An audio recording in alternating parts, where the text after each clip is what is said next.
आज साथीहरु हामी चाहिँ एसपीएम को लेक्चर सिरिजमा छौं र त्यसै सिरिज अन्तर्गत आजको हाम्रो चाहिँ टपिक छ activities covered by the SPM है। अब एसपीएम ले चाहिँ कुन एक्टिभिटीजहरुलाई चाहिँ कभर गर्छ त है, त्यो कुराहरु चाहिँ हामी डिस्कस गर्ने छौं।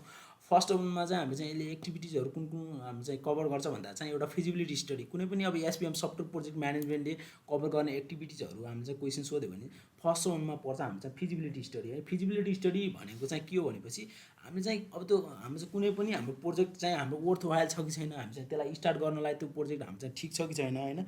अब यसमा चाहिँ के हाम्रो चाहिँ अब यो कतिको फिजिबल छ हैन, यसबाट चाहिँ हामी कतिको हामी चाहिँ बेनिफिटहरु लिन सक्छौं, त्यो कुराहरु चाहिँ हाम्रो यो फिजिबल स्टडीमा पर्छ हैन। त्यही कुराहरुलाई चाहिँ मैले यहाँ लिस्टेड गरेको छु।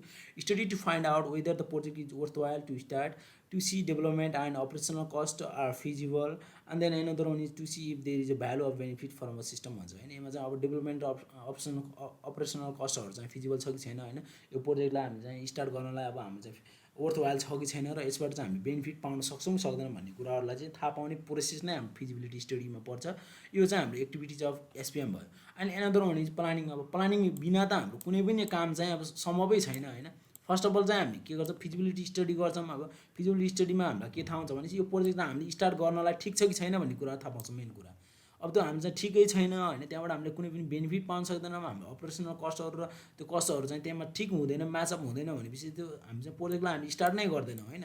त्यसपछि यदि त्यो हामी चाहिँ फिजिबिलिटी हामी चाहिँ सक्सेस भयो, फिजिबिलिटी स्टडीले चाहिँ के जनायो भनेपछि हामी चाहिँ यो प्रोजेक्टलाई स्टार्ट गर्दा हुन्छ भन्ने कुरा थाहा भएपछि अब चाहिँ हामी के गर्छौं, यहाँ हाम्रो चाहिँ प्लानिङ फेजमा आउँछौं। प्लानिङ फेजमा आइसकेपछि हामी चाहिँ के हुन्छ, if the feasibility study indicates that the project is viable then the project planning is start हुन्छ हैन। प्लानिङ स्टार्ट हुन्छ। यसमा चाहिँ हामी चाहिँ डिटेल प्लानिङ बनाउँछौं। We make the detail planning of all stages of project हैन। अनि त्यसैले यसमा चाहिँ हामी फर्मिङ गर्छौं, हाम्रो टिमहरुलाई फर्मिङ गर्छौं हैन। त्यसमा चाहिँ शेड्युलिङहरु गर्छौं, हामीले वर्क एलोकेसन गर्छौं, रिसोर्स एलोकेसन गर्छौं, रिक्वायरमेन्ट एनालाइसिस गर्छौं, कस्टहरु, इफोर्टहरु, टाइमहरु सबै चाहिँ हामी के गर्छौं, एनालाइज गर्छौं यो फेजमा, प्लानिङ फेजमा गर्छौं।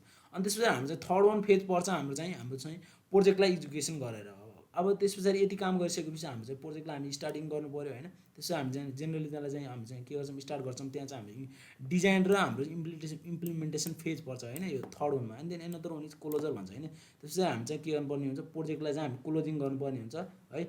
यसमा चाहिँ अर्को एउटा चाहिँ यहाँ पोइन्ट हुन्छ, हामी क्लोजरलाई पनि लेख्दा हुन्छ हैन। क्लोजर भनेको चाहिँ अब हाम्रो सबै कामहरु सकिसक्यो भने चाहिँ हामी चाहिँ लास्टमा प्रोजेक्टलाई हामी के गर्छौं, क्लोज गर्छौं। यो कुराहरु चाहिँ हाम्रो एसपीएम मा पर्छ हैन। बेसिकली यो तीनवटा एक्टिभिटीज हो, हामी चाहिँ लास्टमा क्लोजरलाई पनि राख्न सक्छौं है। यो कुरा थियो हामी चाहिँ एक्टिभिटीजहरु कभर गरेको हैन, एसपीएम ले कुन एक्टिभिटीजहरुलाई कभर गर्छ भनेर।